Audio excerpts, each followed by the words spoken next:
Good. So it's actually just going to be me, but Chase is the other, my partner.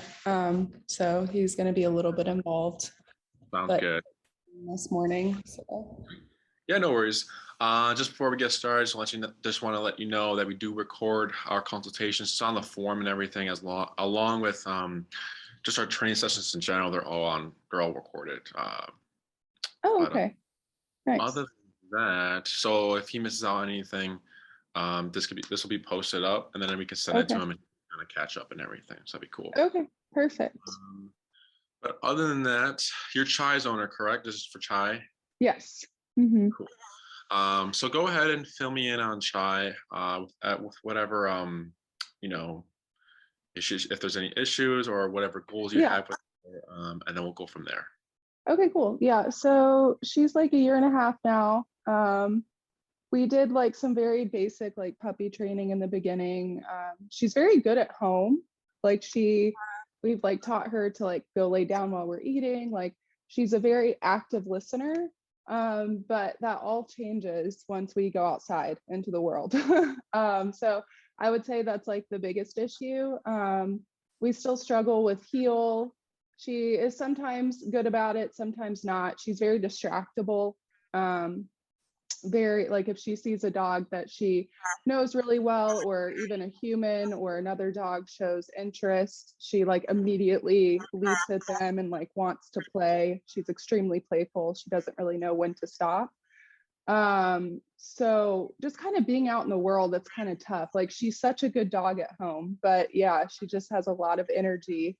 And I would even say like nervous energy. Like she gets very distracted on walks by noises, and she's kind of just like always kind of worried about what's going on, almost at like a hyperactive state all the time.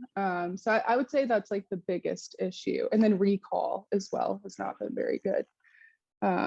Like if we're at a dog park, if I say Chai come, she will not always come. Sometimes she will if she sees the treat, sometimes she will, but it's not consistent. It's not consistent. So Got it. Okay. Anything else? um no, mainly just like the leash, recall, and hyperactivity, I would call it. I would say that's like the main. No Cool. aggression or anything like that. Sounds good. So like on a regular walk, you're saying that if someone's showing her or giving her attention, she'll then kind of do her like little like, okay, let's do something then, or Let's is it? play. Yeah. Yeah. She starts Um, jumping. So, oh, I yeah. meant to say jumping. Jumping Okay. is a good word. She is so bad about that. She gets so excited. And I try to tell her, whenever we come home, I say, like, no jumping. Like, I try to be consistent about it. I try to like grab her like by her back leg to try to get her to stop. But she gets very out of control on the leash sometimes. If she sees somebody, especially that she knows, or if somebody is like saying to her they want to like they show interest in her, she immediately starts jumping. Yeah.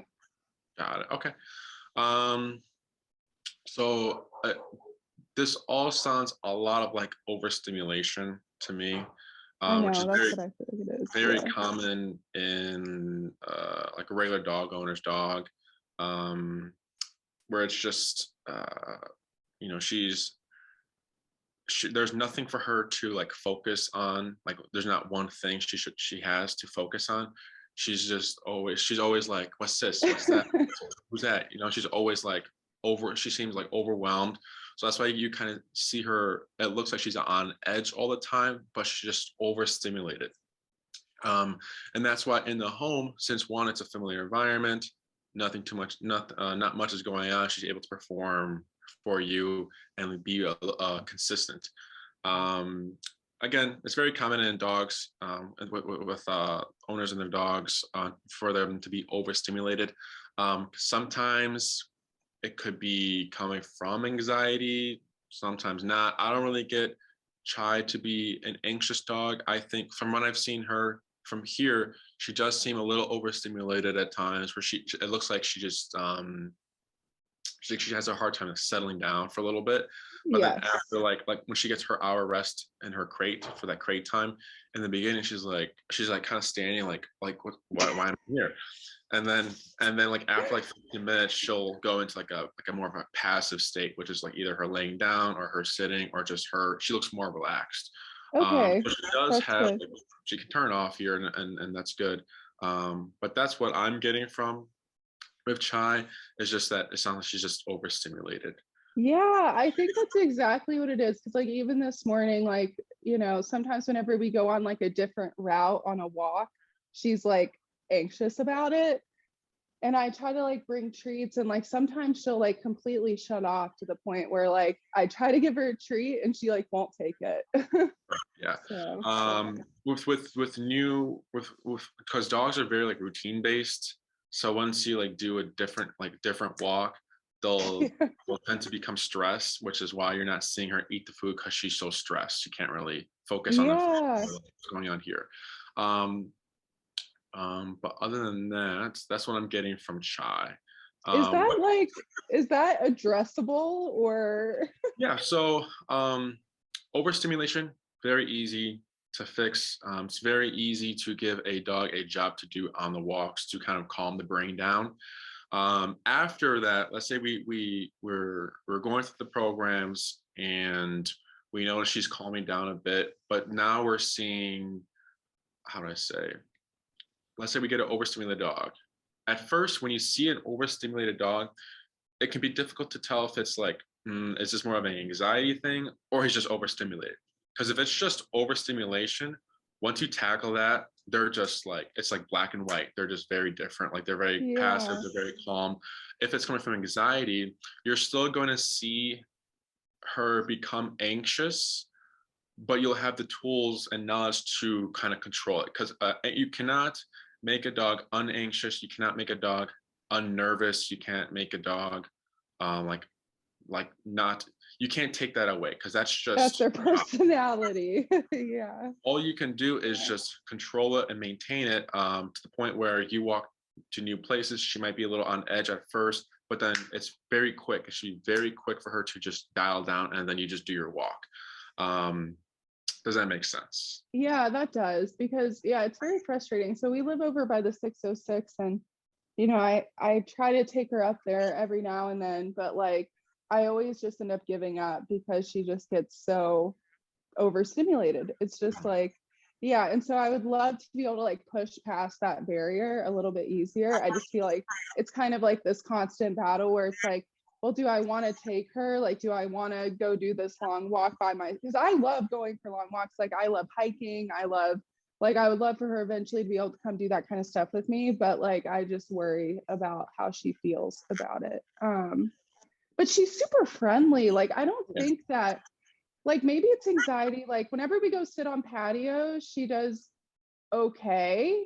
So like I don't know. I hope it's not anxiety. Maybe it is, but she's not really anxious like just at home. So she doesn't seem to just have like generalized anxiety. Yeah, Um usually anxious dogs aren't going to be anxious at home because oh it's really? a familiar environment. Yeah. Yeah. um how does she like, I don't think she's an anxious dog, because I would have definitely noticed it here, because it's With like other dogs. it's very clear if they have anxiety, because anxiety wants to move all the time. When she's in the crate, she's not like pacing, she's not like salivating, she's not like whining. It's just kind of her just like, she's Looking just around. standing. Yeah. She She's has just like ADD. I swear to God. but yeah, I don't think she's an anxious dog. I was just like giving examples, like, Yeah. it's just kind of like playing it We'll by have to ear. But see what happens. yeah. Yeah. um what else? You said something. Okay. And then what do you walk her on? Do you walk her on that harness? I forget if you guys bring a harness or not. Yeah, so we have just like here she is, like the easy walk, like harness. It has the little clip right here. Okay. I see. Okay. Hi. Yeah, she's what's her breed? She's a miniature poodle. She's a miniature poodle.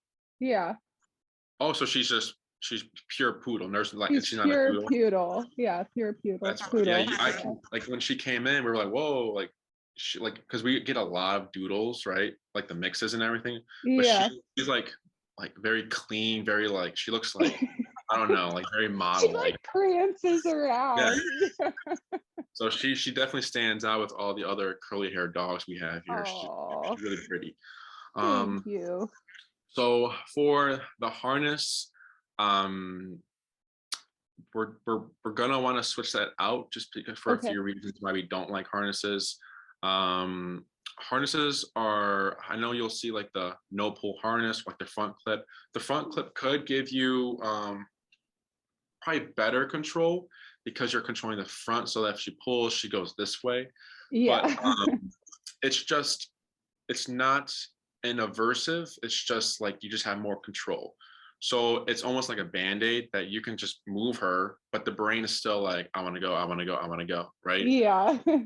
Harnesses can sometimes also make it worse because right here on the chest is can be like annoying or like a negative pressure here for dogs. Okay. They have what's called opposition reflex. So if you pull back, they want to go forward. If you pull left, they want to go right. If you pull forward, they want to go backwards. They always want to go against the pressure. Yeah. Um, Harnesses are again used for pulling. We use them for like, you know, they're used for huskies to pull sleds. That's why you get that, because once they start pulling, the tension hits here and then makes them want to pull even more because of that Interesting. reflex they have. We also use harnesses for protection training to create aggression. So if I have a dog on a harness, there's the person across the room with the bite suit. What we do is we pull back and then we release a little bit of tension. We pull, release, and we're just kind of playing with this dog. But the dog is getting so frustrated because when I pull back on the harness, it's telling them to go forward. I let them go Yeah. forward, then I pull back again. So once I've created enough aggression and I see the frustration building up with the dog, then we let the dog go and then they go and bite the guy. Uh, Yeah. for humans, it's very similar to like maybe you've seen it or like in the movies where like there's these two guys getting into it at a bar and then, you know, it starts to escalate and then their buddies hold one guy back and that one dude that's getting held back starts to look even more frustrated. They start like even screaming, you know, That's getting louder. true. Yeah. Yeah. So it's the I see same that. thing there. So that's why we don't like harnesses, just because it's gonna confuse Chai with when we're tackling the overstimulation, because one tool, you know, can be telling her to not pull and be obedient. Yeah. But then the other tool is like, no, you have to pull, and then she's getting conflicted there. That makes Um, sense. yeah. Okay. Even for our puppies, like we don't use harnesses. We use the gentle leaders, the ones that go around the Yeah. snout behind the Uh, neck. That's just to avoid any trachea damage if they're using a collar for, since they're so young and they're just growing. And then the harnesses are to prevent future issues in the dog's life. So Okay. sometimes owners can get a harness for the puppy and without unintentionally create like a protection trained dog, because as a puppy's growing, you know, it might not be noticeable. You know, puppy sees another puppy or dog or person, owner just pulls them back. You know, maybe the first few weeks they're letting the puppy say hi to everyone, but now they're like, okay, well, I kind of want to go on this walk. So when they start to pull the puppy away from things and the puppy's getting annoyed, like, I want to go, but I keep getting pulled back. And then they start to connect the dots and they're thinking, man, every time I see these dogs, I want to go say hi. But then I get pulled back and it makes me frustrated because I want to say hi to the dogs. So as Yeah. it keeps getting repeated and repeated, you'll start to see vocalization. So you'll start to see the barking, the whining, because now they're really getting frustrated. Well, I mean, that's exactly what Chai does. And then over time, that's where you get like the dogs who are reactive and all that stuff. Yeah. Because now at that Yeah. point, they're not even wanting to play. They're just frustrated. They're like, I just want to get to the dog. I don't even know if I want to Yeah. play anymore. They're just really frustrated dogs. Um, Yeah. so that's why we don't use harnesses. That's what we've I do seen. see that with like her dog friends, like dogs that she knows in the building. She like gets that frustration and then she starts vocalizing and being very, because I'm trying to stand there and I'm trying to talk to my neighbor and she will not settle down. She's like trying to keep bolting and she'll like sit for a second and then like make a big loud like noise and then try again. Yeah. It's just frustration. Yeah. Duh, duh, duh, duh, duh, duh, duh. There are other tools out there you may have heard of. There's like, slip leashes, slip chains. That's what we use here. We use a slip leash to control the dog. Yeah. Those are just the ones that like, you pull and it just tightens. That's all. We did that a little bit in like a puppy training class. So I know what you're talking about. Yeah. Yeah, it's a good tool. Some dogs, are very responsive to it. Some dogs still don't care about it. They're just like, whatever. Whatever. Yeah, but it is a good tool for like controlling the dogs. Okay. And then there's other tools like, what a prong collar is? Yeah, I've seen those too. Those spiky ones. So Yeah. those, it's a good step forward. If owners are trying to kind of figure out, what tool will work best for them. It's a good step forward just because now they're using a tool that is providing or giving consequence for the dog's action. So the reason why a prong collar can be a good step forward is because it's giving physicality to the dog. It's a physical tool. The tool is meant to mimic a dog's bite. Since 3-4 weeks, however, these puppies are when they're with their mothers, they've been getting physicality from that young age. So it's a really good YouTube video if you've seen it. I think it went viral. It's a cream retriever mother entering a playpen, like with her litter. And then as soon as she enters, all these puppies just bombard her. They're just jumping on her. They're whining because they either want milk or they want to play, whatever it is. Yeah. And then you just hear her start growling, and you see her show her teeth, and then boom, boom, boom, she snaps at like 3 puppies, and then you hear them whimper and everything.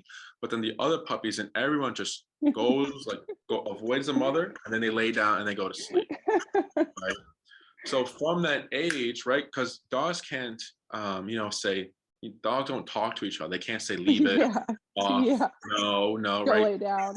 Yeah, exactly. It's just, you're going to be this way, you're going to get this consequence. And then they immediately know what to do. They go, leave her alone, and they go back to calmness. So she's setting rules here, right? When I'm present, or even in this home, you're not to act like a fool. You're to behave and remain calm like everyone else is, because this is not healthy to just be super like always wired and the puppy's playing and everything. So exactly. Yeah. Correct. So that's why prong collar can be successful at times, just because now it's an aversive, it's physicality, the dog, it's a dog language technically. Makes You sense. can teach heel, stay, sit down, calm, place, all those commands with the prong collar. So some pros, some cons is that you don't get that off-leash recall, right? Because you still need to be in some way attached to Chai to be able to call her, to do those things. So that's a con there. Another con is maybe you do start using prong on your own, your prong collar, and then maybe it's going good for the first week, but then you start to notice she doesn't care about it anymore. So that's normal. Some dogs tend to override the prong collar. So like our bully breeds, funny enough, like the golden retrievers or Labradors tend to just blow off the prong collar. It just does nothing to them. All dogs are different, but those are like the breeds I see the most where they just don't care about the prong collar at all. So then the owner is stuck again. They're like, well, I tried prong collar, but it's not effective because the dog just ignores it. Because what can be happening is that maybe, for example, Chai, right? And this could be a small dogs. Jesse, with his Chihuahua, when he first got his Chihuahua, he was reactive and would bark at other dogs. And Jesse did the prong collar, and he would, as he was kind of going along with the training, he was giving the leash pops to stop the behavior. So a leash pop is like a quick dog bite to the dog. Right. But his Chihuahua did not care. He just kept barking. And then Jesse got to the point where it's like, what is going to make this little guy stop? So he got to the point where he gave a leash pop, and then Boncho, the Chihuahua, would do like 3 spins from Jesse's correction, and then just go back and just bark again. Like he did not care. Oh my God. Even with little dogs, they can tend to just not care about the prong collar. So that's why maybe with Chai, you're using it, and then you're probably going to see maybe a little bit of progress at first, but then she's just back to like whining. She's still kind of being herself, because if Chai's at a 10 on her like energy level scale, but your harshest leash pop is just a 7, then you're never going to override that 10 there. Yeah. Does that make sense? Yeah, that makes sense. Okay. So it's just like pulling it back, like doing like a, Yeah, it's you know, it's something, it's a technique. So it's not, it's very difficult to train with a prong collar for a regular dog owner. It's like, you know, there's like the pressure on, pressure off concepts, and you yeah. know, how prong collar on, fitting of it, the leash, the holding of the leash, how firm your leash pops can be. So there's a lot of like, you know, technique that comes with it. Yeah, a lot of nuance with Yeah. that. So Yeah. that's why we don't base our trainings on prong collar, because so like there's positive reinforcement, the success, the ceiling for that is very low. Prong collars maybe like a 30%, but then I'm sure you know we train with e-collars. E-collar is Yeah. the only tool that can get us to 100% or 90% of reliable obedience up to off-leash obedience. So if I already know all these what is it, methods and tools and all their like success rates and everything, and I for sure already know, it's like if a plumber comes to your house, says I can do it in three ways. This way, 10% I can, you know, of a success, Yeah. 20%, but then this one can get me to 100 or 90%. Like you're gonna choose the 90 to 100% Yeah. choice.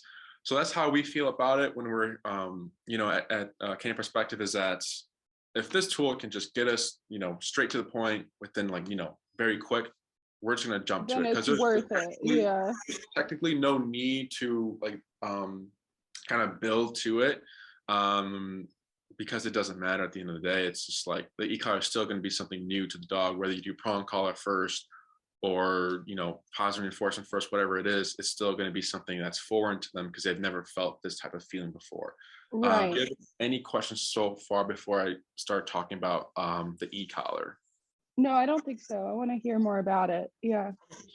Have you ever been to like a chiropractor or like a physical therapist? I've been to a physical therapist. Yeah. Have you ever had like stim, like a TENS unit? No, I haven't. No. So it's like a mini TENS unit that they put on like you know, I think if someone tore like a muscle, they put it on that muscle, and it's like a, it's electricity, and that it's contracting the muscle Okay. there. I know what you're talking about. Yeah. Yeah. That same feeling is what an e-collar feels like. It's just Okay. a mini TENS unit that is contracting muscle. Old school term, people tend to call it like a shock collar. We don't call it a shock collar just because it sounds very Like sounds very, electrocuting or yeah, something. exactly. So it's electric, yes, but it's not electricity, so it's not like flowing through a dog's body.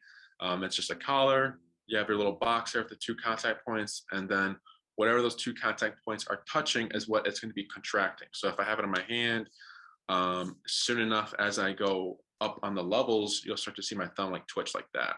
But Yeah. can it get uncomfortable? Yes. But it's nothing like, because we always like to remind owners that you know, because the brand we use is called Doctra, and it has 127 levels of stimulation in increments of one. So 1, 2, 3, 4, 5, all the Oh, way to wow. 100%, right? Wow. There are other brands out there that maybe go up to 8, like 1, 2, 3, 4, 5, Hmm. 6, 7, 8. 8 and our 127 are equal though. They're the Oh, same feeling. no.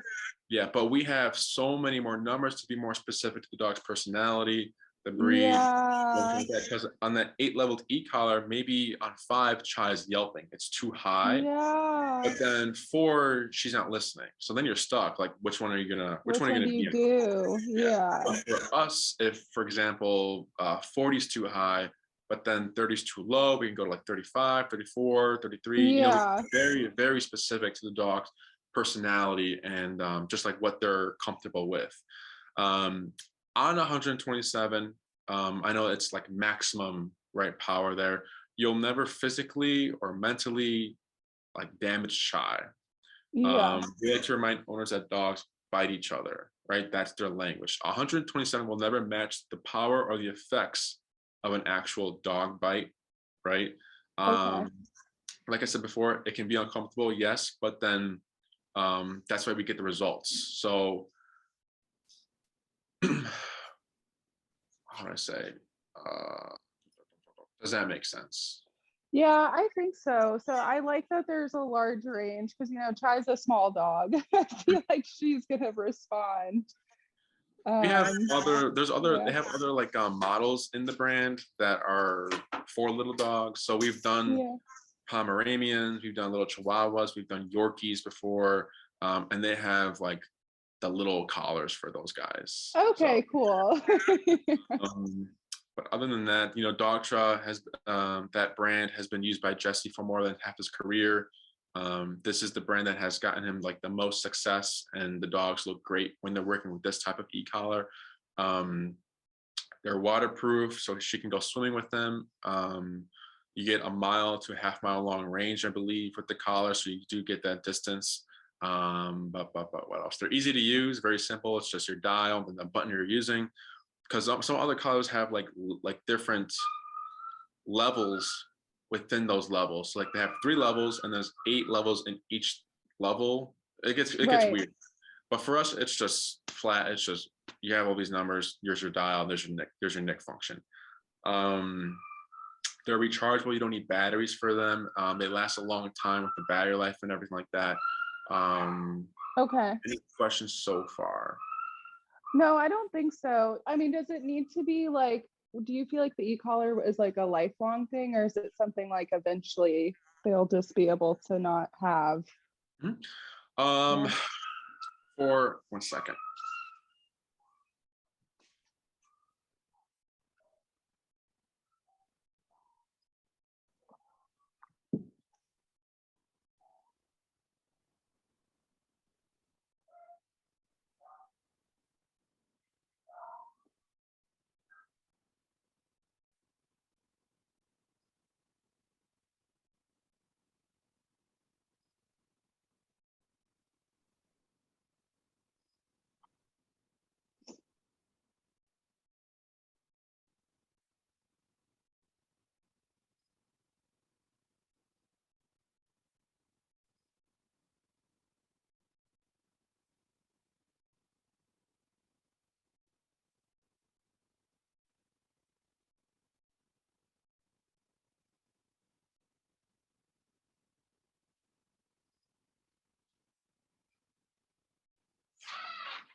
All right.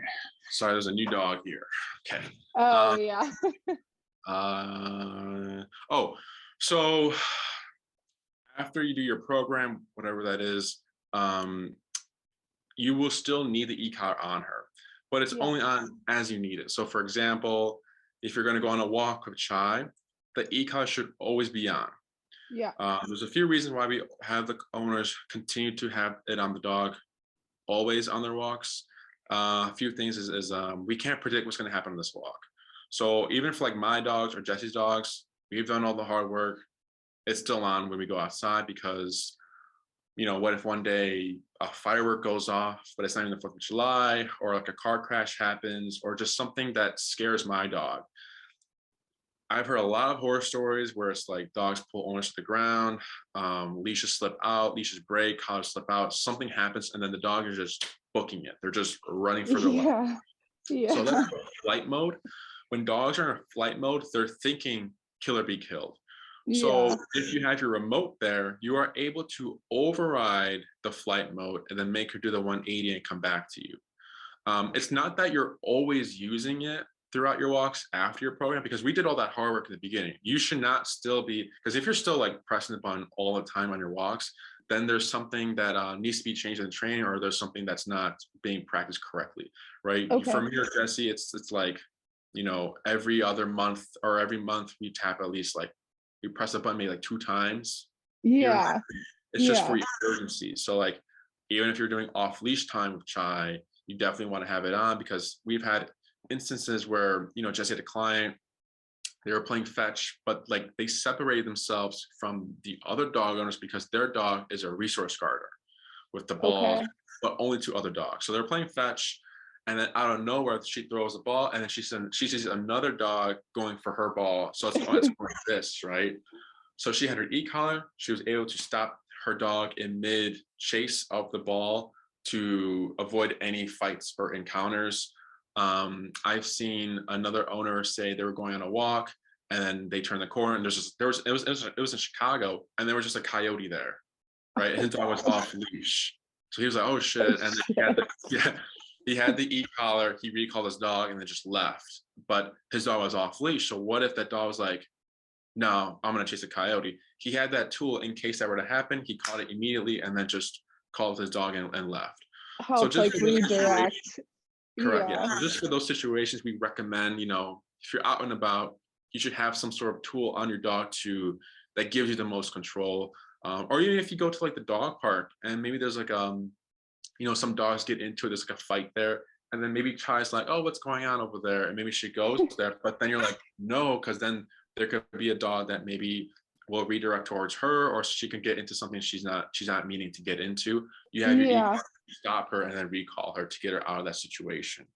Okay. In the home, if she's just hanging out, you're not really having people come over, then she doesn't need the e-collar on. Yeah. You're gonna have guests come over, and then you're like, I know she jumps. My guests, when they enter, maybe 30 minutes prior, you collar her up, you address whatever it is needing to be addressed, and then if you find that Chai is respectful and calm throughout the stay of your guest, then you can take it off, or you can keep it on just in case she, tries to jump again or does something you don't like. Okay. Does that make sense? Yeah, no, that makes sense. Yeah. Cause I mean the dream, like eventually I would love to be able to take her like over to Montrose like dog beach. Like I would love that. She loves swimming. And there's actually a smaller one over by like the Belmont Harbor or whatever it is over there. There's like a smaller dog beach, and we took her there once last year. But yeah, it was like kind of stressful. It's luckily a very small area, but it was kind of stressful because she like wouldn't always like come back. Yeah. I think I've been to the Montrose one. I've never been to I think I've seen it on Google You know Maps, what I'm talking about? Yeah. the It's smaller like at one. that, yeah, it's like at that harbor. Mhm. And it's perfect. We were just going for a walk and we were like, oh, there's a mini dog beach right here. I mean, it's very small. And it's perfect, I think, for like a good first introduction to swimming. Yeah. But yeah, So, Montrose's yeah. waves can be pretty crazy too. Oh, it's crazy as hell. Yeah, there's like But hundreds of dogs. what was I gonna say? Okay. So for Chai, how e-collar would help her with the overstimulation and Yeah. all with the behavior stuff is the first exercise we teach her would be called heal. So our version of heal is walk with me, stay with me, sit when I stop. So if you take 5 steps with Chai, Chai should take 5 steps. If you take 10, she takes 10. And then when you come to a stop on your walk, she's to automatically sit with no words said. And then her shoulders to be parallel to your leg at all times in this command. Loose leash in any environment, I don't care what's going on. That's how strict the walk should be. Yeah. So we're teaching that with the e-collar for a few reasons. So the first reason is for having Chai understand how the e-collar works. She's not going to know where it's coming from. So, owners are concerned, like, will my dog hate me since I'm shocking them? No, because there's nothing connecting you to the feeling on her neck. So like Okay. for a prong collar, you give a leash pop, Chai's going to see that coming from you. So she knows it's you because there's a leash attached to the feeling right here. But for the Right. e-com, there's no like movement from you. There's nothing connecting you in the feeling with the stimulation. So we're teaching her that when she does certain things, it turns on. When she does other things like complying, it turns off. So she's going to Okay. realize, oh, I'm in control of this. I control this feeling. So once she has an understanding of e-collar, then we can dive into the other things like, the no jumping and all that stuff there. So we're teaching her how the e-collar works with the pressure on, pressure off concept. So what that means is, have you ever seen maybe someone with their dog trying to make them sit, they pull up and they push down on the butt to make them Oh sit. yeah. Yeah. Yeah. That's when you're doing that, you're turning pressure on when you're doing this. Pressure Yeah. turns off once they've sit. So we're going to be doing similar things like that with the leash and then the hands and everything, but we're also going to be layering in the e-collar there as like almost like including with it, so that we can start to get away from the helpers and then just use the e-collar if needed, and then Okay. eventually you don't need a tap or always use the e-collar to ask for a command, because sometimes Okay. dog owners think that e-collar is like used as a punisher. For example, sit, she doesn't sit, then you tap. Is that how that works? Yes, but it's not how it's taught. So if you're using it as a punisher, if you see a trainer use the e-collar as a punisher, you're going to see how that dog performs differently versus our dogs, where it's used in, how to say, where we're doing a lot more shaping stuff.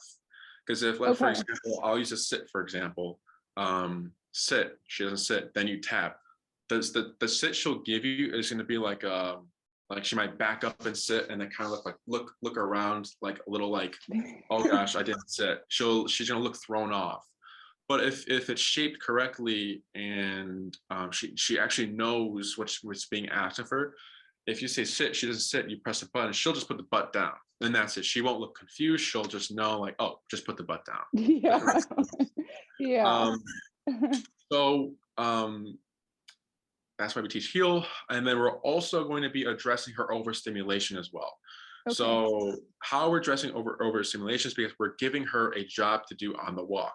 It's very mentally draining to be focused enough to keep the shoulder aligned with your leg, not pass you, sit when you stop, and doing all these different things. It's very tiring, but it's giving her something to do. It's something for her to focus on while you're on your walks. So you're going to see more of it's almost like like she's relieved now. She's like, oh, like this is what we had to do, instead of like looking and constantly trying to, what's that? Who's there? What's the smell? It's just like, no, you're supposed to walk here. And then she's like, oh, Yeah. okay. And then she walks there. Okay.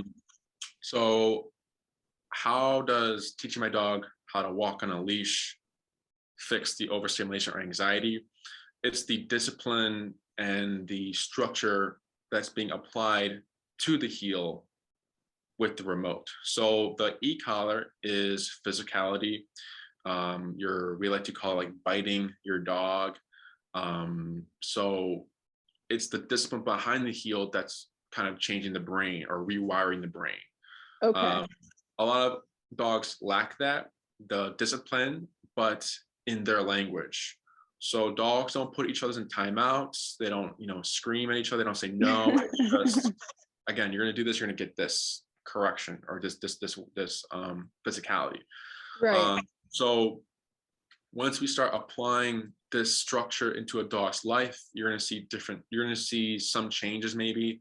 So a lot of times with an overstimulated dog, what can happen is that what we hear from the dog owners is that I take my dogs on this many walks, this many activities, and then I come home and then she has a Zoomy still. She still wants to play. She still brings me a toy. Why does she have so much energy?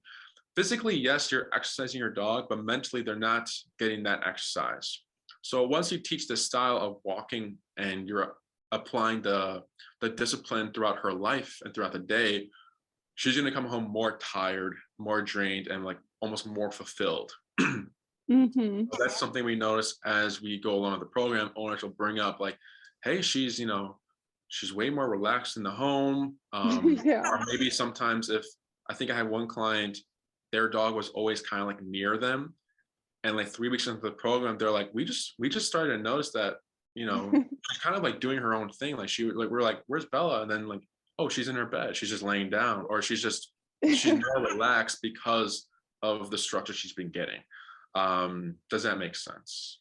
Yeah, no, I definitely think so. I mean, Chai is like super routine oriented. Like Nice. she wants structure, like she thrives on that. Like literally at 9:45, she knows it's time to go out. And then as soon as we come back in, like PM, she like literally goes straight to her crate. She doesn't want to hang out. She's like, I want to go to bed. That's good. It's hilarious. She just goes into her crate. That's good. Yeah. Other than that, that's why we teach the heel. She has to understand what the feeling is, how it turns on, how it turns off. we're addressing the walk. So then the other issue you were explaining or you had was like the reactivity or like the focus on other things in the environment. Mm-hmm. If the training is concerning and it's very strict, again, Yeah. having that discipline behind it, this should be more concerning than that. Yeah. So I So, know oh, go ahead. so like dogs who we have like a spectrum. So if of like reactivity. So first it's like humans. If the dog has any sort of reactivity or Right. wants to be engaged with humans, that's the first thing that goes away when we teach heel. And we don't, most of like 80 or 90% of the time, we don't have to address it directly. It just goes away on its own. Then it's calm dogs, scooters, rollerbladers, skateboards, other dogs that might be engaged with her or reactive towards her. And then it's you turn the corner, there's a dog there that we can't really predict that's going to happen. So that's how we make progress. So the idea is we teach her heel, let's see what it fixes. And then maybe it's like, oh, we're still having trouble with like other little dogs who like are really excited towards her. Okay, then we'll try to create a controlled environment of mimicking that situation and then kind of pushing her a little bit more and really tackling the engagement and focus on other things. Yeah. Yeah, because I would say like she is actually pretty good if the dog is not showing any interest or if she doesn't recognize the dog. So it's like it's really only when a human or a dog shows interest that she gets that excitement. Yes. Yeah. And then you were going to say something before. Yeah, I wanted to ask, like, whenever we were training, like did a short puppy training, like one of the things is like whenever you're walking, like your dog should like be looking up at you periodically. Is that true? Does that matter? Like, should your dog be acknowledging you? No? Okay. It doesn't matter. Yeah. Because I you always might say, see it. like, I'm always like, look at me. And like, she doesn't look at me. I'm like, okay, well. She does it at home. I'm Yeah, like, look at me. She looks at me. It's unrealistic for a dog to just always look at you throughout the walks because they have to know where they're going, you know. Yeah. So like for owners who are dealing with reactivity and they're teaching the look at me command or they want to do that, it's technically more difficult for a dog to ignore 1,000 things and then look at one thing, which is your face, right? Then ignore that one thing and then look at 1,000 things. I don't care, but don't look at that one dog that's exciting you. I don't care what you look at. Don't look at that one thing, right? Yeah. It's easier for a dog because that's very hard for like, don't look at anything but your eyes. Like that's difficult. Yeah. Versus just ignore that one thing. At first, you might see it just happen naturally where she's looking at you for like direction. Some owners are like, oh, I love that. I love she's looking at me. But we let them know, hey, that's not gonna last forever. She's just very focused of like, what's going on? Like you're turning, I gotta follow you now, or like what's what's going on? She's gonna be more focused for the first moments you're using and practicing, but again, it's unrealistic for a dog to just continue to look at you for everything. So we don't teach the look at me command. Sometimes it just happens naturally. Okay. Does that make sense? Yeah, I was just wondering if there was any reason to use that. It was just like one thing I've for some reason like stuck with me, but like we've never succeeded at it. So because she's so overstimulated. Yeah. So. Any other questions? No, I'm excited. I just hope, I want her to like enjoy going on walks. So, and like want to go places. Like that's the goal. So yeah. Because I love going on long walks. Like that was my main drive of getting a dog. And so like it's been really like tough to like not have a dog that enjoys them. Yeah. And with the e-com and everything, it's just going to again just settle her in new environments because like you said, dogs are very routine based. So you should you can search us on YouTube or look up our YouTube channel and type in lesson 1 and you can see how it works at first. And you're going to see that there's a way we teach this command. And then when you go to a new environment and you're just doing the same thing, she's gonna be like, okay, we're in a new environment, but this is familiar. I know heel, and we're practicing. Yeah. So okay, so it gives her something to kind of go back to, and to kind of, that's why we see this, the what's the word, a faster time to acclimate to like new environments once she has a familiar routine in this new environment. Does it make sense? Yeah, that does. So once we teach the heal command, then we can dive into anything else like recall, or like maybe there's like another thing, like maybe like jumping on people, which is technically addressed in the heal in a way, because you know, if she's in a heal and someone's walking by, she technically shouldn't jump on them because she's in heal. Right. But if we can also teach her like an exercise to practice when you have guests enter the room, or I mean your home, or if you want her to meet guests on the street and practice the no jumping, we'll definitely cover that as well. Okay. Any other questions? I don't think so. I'm trying to think if I have any more. Yeah, I would say like recall is pretty big. Like I think that's important because we do take her to the dog park a lot, and I'm always like so nervous that and embarrassed that like she doesn't listen. Yeah, we'll definitely She go never over. does anything bad. Like she never gets in a fight. Like she's really good with all size dogs. Like she knows, like whenever she's running with big dogs, she like will be running with them, but on the outside. Like she's like, she knows how to like hold her own. But like I just want to sometimes be like, all right, it's time to settle down for a little bit, you know, like you've been going full force. And we use e-collars on our you know, the dogs who are trained with us here at Daycare. Yeah. When they're in play groups and everything, we use, sometimes, you know, we have certain dogs who are too rowdy or get too intense. So we use the e-collars here to control play. It's not like we're doing obedience, but it's like, because with the e-collar you can create obedience, you know, Yeah. task, and you can also do like behavior. Do you know the difference between Okay. obedience and behavior? Not really. No. Like let's for humans, obedience is our like math, science, English, social studies, and then our behavior is don't lie, don't steal, don't cheat. Right? Yeah. That's human. So like let's say if I'm a like a serial killer, right? Teaching me math skills is not going to work, right? They don't Yeah. connect to each other. So like when you see, you know, owners who have a reactive dog and then they're saying sit, sit, sit, you're using obedience to fix the behavior, but they're not connecting, because the dog is still, will sit, he'll put the butt down, but he's still thinking about, I'm going to react. He's still going to be in that mindset. So like in play groups, like, you know, if we see something we don't like, we use a remote, but we're not asking of a command. We're just, hey, just settle down. You can continue to play. We're not saying don't play, but just relax a little bit. Right. So you can do many things with the e-collar in that sense of don't do this, don't be that way, or, you know, you want to create some sort of behavior with it. You can do that as well. So you can do many things with e-collar. What else? Any other questions? And then like you just find, because you said like over time you find that you have to use it less, like with your dogs, like do you just feel like it just becomes like more natural behavior for them to like act in a more civilized way? Yeah, because I mean, we're dog trainers, so Yeah.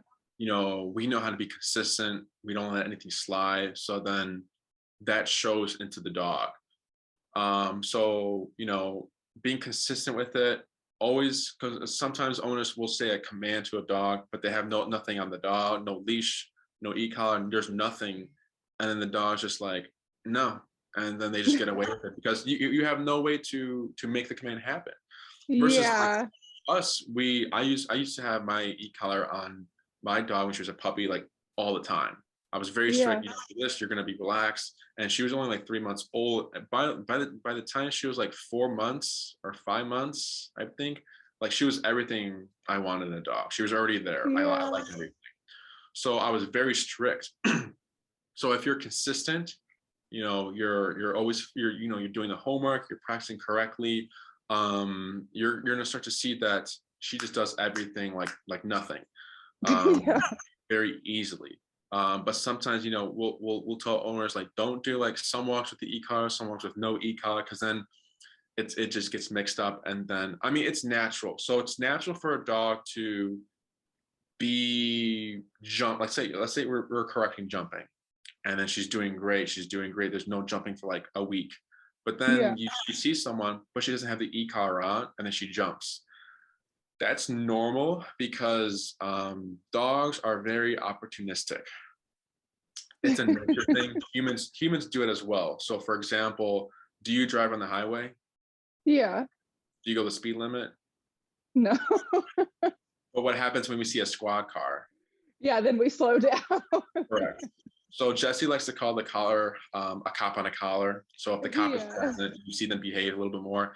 Yeah, I could It see has that. nothing to do with like the training, nothing to do with the way you're practicing. It's just nature. Like if we know we can get away with something, we're gonna get away with it. Yeah. Again, all dogs are different. Um, the best thing to do is just always be consistent. Always practice the consistency for Chai, so that there's no gray area for her. Because dogs are very black and white creatures. It's either I'm pulling you or I'm walking by your side and heel. There's no like in between there. Um, Right. so as long as you're consistent, you'll start to see that it'll start becoming muscle memory.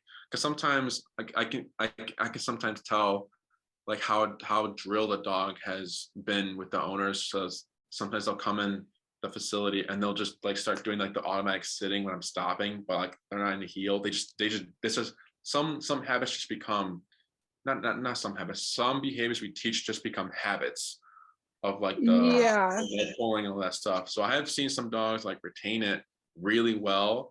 And I have seen some dogs who just need the collar on to be at the same level as the other dogs are. Yeah.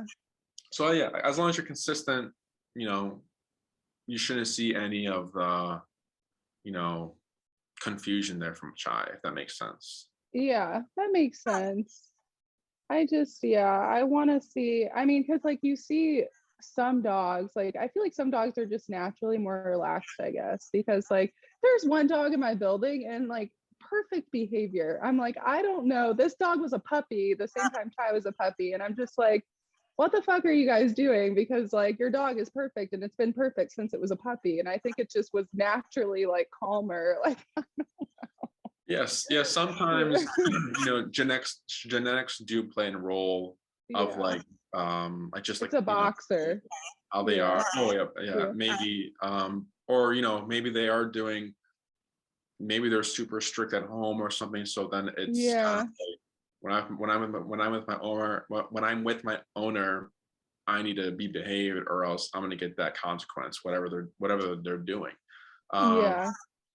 so you know, no one really reaches out for training if their dog doesn't pull and doesn't bark. Like they don't need training. Yeah. The dog is just chill. They don't care. Chilling. Like that dog is just fucking chilling. I'm like, okay, Chai's like pulling, like want to say hi. And that dog's just like, I'm not doing anything. Um, any other questions? um, no, I don't think so. But like what's okay, what will just be like the format of the training? Were you looking into a program like because we have the daycare and train, we have the board and train, we have the in-person, which is like the one-on-one training. Is there like a Yeah. program you were like I looking? think we'll probably end up doing the daycare and train. Is Got that it. a yeah. So the daycare and train would be good. I mean, you're not really dealing with anything like intense behavior wise. So whatever you do program wise would be fine for you. Fine. Yeah. Okay. Um, so I'll explain like the pros and cons for the programs and everything, so you can kind of get an idea. But daycare and train would be good, just because she comes to daycare already. So then we're just Yeah. her. So we have 5, 10, 15, 20 daycare and train bundles. Okay. So from what I'm hearing, it sounds like you just need a 10 daycare and train bundle. Yeah. How they kind of work is the 10 daycare and train is like 1 week of our time is 3 weeks of your time, like versus like comparing it to like the in-person program. Okay. So the 10-week, we're just kind of accomplishing the like just what you're looking for, like the walk, the structure, and then just kind of the overstimulation. Okay. The 15 and 20 day go over like more repetitions and then more control. So like for the 10 daycare and train bundle, you're going to get 2 videos. The first video is us going to be teaching her heel, stay, sit down, calm, place. All 6 Okay. commands. You're going to see how we teach Chai for the first time. So you're going to see, you know, maybe you start to notice she gets a little anxious, right? E-collar isn't making Chai anxious. We're just seeing it in response to a stressor. So she's already anxious. She's just showing it because she's stressed. So sometimes owners get confused of like, if they've never seen their dog be put under stress before, and then they start to see the dog become anxious, it's like, your dog was already anxious. Like, this is just a response. Yeah. But then you're going to see how we work through that and how she kind of progresses past that, that anxiety. It's just an example. I'm not saying she's going to be anxious. Okay. Yeah. Some dogs get flighty. Some dogs get frustrated. So you're going to see how that's worked through. Okay. So you'll see how we're doing those commands for the first time with the e-collar and all. Once we teach those commands, because teaching and then practicing are very different. Once we teach it, then all the other handlers throughout the day do the repetitions with that dog. They just repeat everything over and over again because dogs thrive on repetitions. So then everyone does their rounds with Chai, so she's getting repeated with different people as well. So she's learning that, okay, it's not just with Enrique or Elias, it's with Amanda and Fabian and all these other guys, right? Yeah. So that's the first video. Oh, sorry. Oh, I didn't say anything. Oh, I think I was just lagging. Okay. So that's the first video. The second video is we're advancing her obedience to a 30-foot long leash. So now she has 30 feet to make mistakes. And then she has to learn how to come into heel 30 feet away, or learn how to adjust or fix herself 30 feet away. She has to learn, now there's distance there. So that's more like if you wanted to continue to like have her off leash heel or whatever it is in the city or like in the parks or anything like that. Yeah. That's what you practice. The third video in that program is us training her in a playgroup setting. So it's just like those are her training sessions from now on. When she hits that third week in that program, is teaching her under distractions. The 20-day bundle is we're teaching her a little bit more commands, like our emergency downs and emergency sits. And then we're also teaching her, or we send you a video of us applying the obedience at like a park, like a realistic environment, on how it kind of works, how it functions, and how it should look. Like I said, I think the 10 daycare and train would be good for you guys. The 15 and 20 is only if you want like more control. There. You also get follow-up lessons. So I think with the 10 daycare and train, you get 3 hours of in-person time. So you're getting your video. Once you get your video, you're more than welcome to practice. And then maybe you're like, okay, I'm ready to schedule a follow-up to make sure I'm practicing everything correctly. Then we do the follow-up. Or sometimes owners don't want to touch the e-collar until they do their follow-up, even though they got the video. That's fine as well, so that they're practicing correctly. You can schedule your follow-up whenever you want. So let's say you do the 10 daycare and train. After those 5 days, you're like, okay, Enrique, it's been 5 days. I saw the video. I want to do a follow-up now. And then maybe for the next 5 days, you spread them out as needed. Because they don't need to be back to back. It doesn't need to be. I was going to ask that. Okay. Yeah.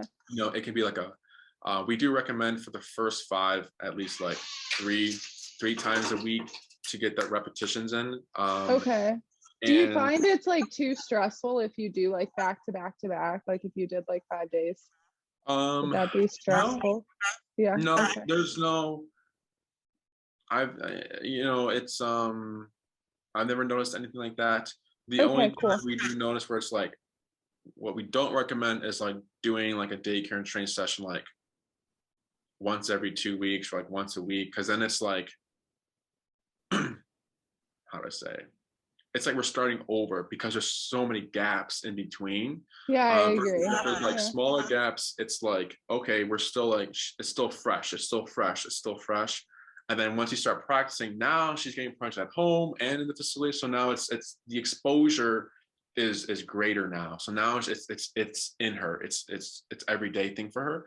So then maybe those last 3 days or 5 days, you're like, maybe every time she comes to daycare, it's a daycare and train. And then, you know, maybe it's like, hey, Enrique, everything's going great. Can you just like focus on recall for this daycare and train day? And then we just, because now you're seeing what's needed in her, in life as you're practicing with her.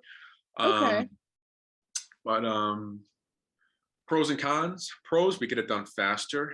We know what we're doing. She's also going to be taking she's also going to be taking on training walks. So we have like a dog park right here. We have Home Depot. So what we like to do is we go around the dog park and then we go to Home Depot and then we come back here. Because again, if the training can't be applied in real life scenarios and it's only good in the facility, then what's the point of the training? So we like to practice in realistic environments. So again, pros, we get it done faster.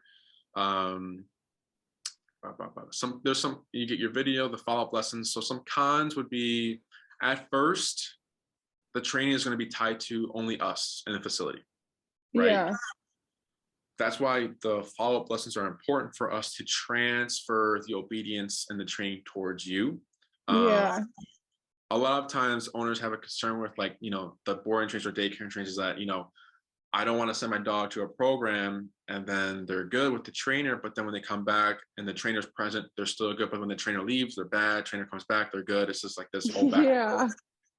That technically doesn't happen with e-collar, because let's say in the videos, her regular number is 25.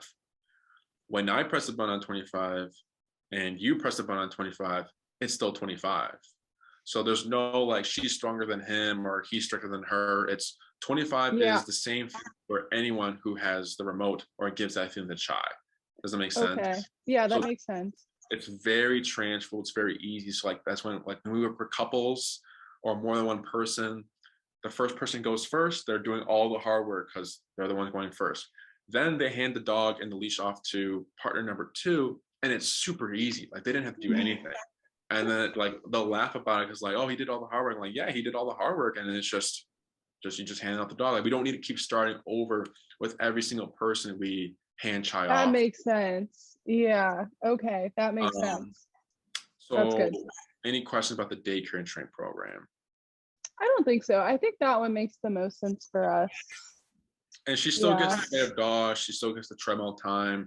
She still gets their perks and everything now, but she's now going to be getting more activity throughout the day because now she's getting trained. What else? Any other questions? I don't think so. I'm going to watch the intro video that you mentioned and then talk to Chase about, like, I think we'll end up doing the 10-day, but I want to ask him if he would be more interested in between like the 10 and 15. Yeah, Jesus San Miguel, and then just type in lesson 1, and you'll probably see Jesse teaching. I mean, there are some dogs that might not apply to you because, you know, if how do I say? I'll see if it's a good one for you to watch that's like relatable or like close to like what your case is. Okay. Oh, I know. Jesus San Miguel, lesson 1, Margot. You're gonna want to look for Margot's video, I think it is. Okay. Let me see. She's she comes to daycare as well. And she was overstimulated, same thing. Yeah, Margot lesson 1, and you're gonna see it's a Korean retriever. Okay. So that's a good video to watch because she's dealing with similar issues, kind of like what you're dealing with. What else? Other than that, after this consultation, you're gonna get a follow-up email from Elizabeth. So she handles daycare board and training. So she's gonna send you the programs I talked about with the prices, the e-collar I recommend for Chai.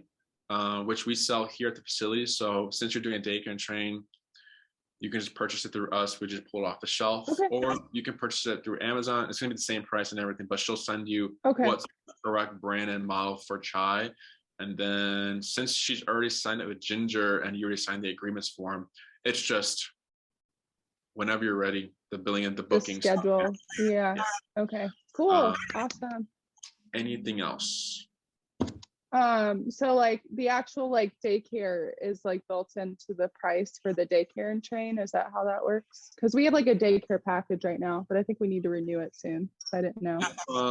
What you can do is you can either keep the daycare, because it's going to be like they're separate things. Yeah. And buy your daycare and train, and then you still have those daycare days if you Okay, want them. perfect. Or if you want to kind of use it as credit towards your daycare and train. That's okay. Yeah. Okay. Yeah, you can still. Yeah, because we'll probably do like 3 times a week, like you said. So, but I might just want her to like be there throughout the rest of the week, just to like know, I don't know, just to be there. Yeah. So. And then for the days, Elizabeth will tell you what days we recommend, because it'll be Elias in the videos training Chai. Okay. He's more than capable of doing this. It's easy dog for him. It's just the videos is a newer thing to him, so he's just getting used to the videos and everything. I'll still be present to make sure everything's being practiced correctly, but then once Elias teaches it, then like I said before, everyone can start practicing with Chai, because it's not going to be only one person. It's going to be multiple people working with Chai. So she'll send you like the days we recommend to bring Chai in for daycare and train, because there are certain days he's not here, certain days I'm not here. But other than that, I think we covered everything. So that sounds good. Yeah, just keep it an eye out for Elizabeth's email, and then you'll just start when you're ready. Awesome. Okay, one quick question. Do you know, was Chai nervous whenever she was first put on the treadmill? I was like wondering, what do you know? Were you there? I think she was a little stressed, but I've seen her. She's like weird about objects. So like she like whenever we were training her, she would sometimes get nervous about like jumping up on something. I've been going to like a park and like teaching her to like jump up on things, but yeah, I saw a video where she was walking on it and I was so proud. Yeah, I think she does fine. I think maybe like the first time we've done it, there's been like some sort of like, what is this hesitation? Yeah. But yeah, I think she's a hesitant dog. But yeah, if anything comes up or any other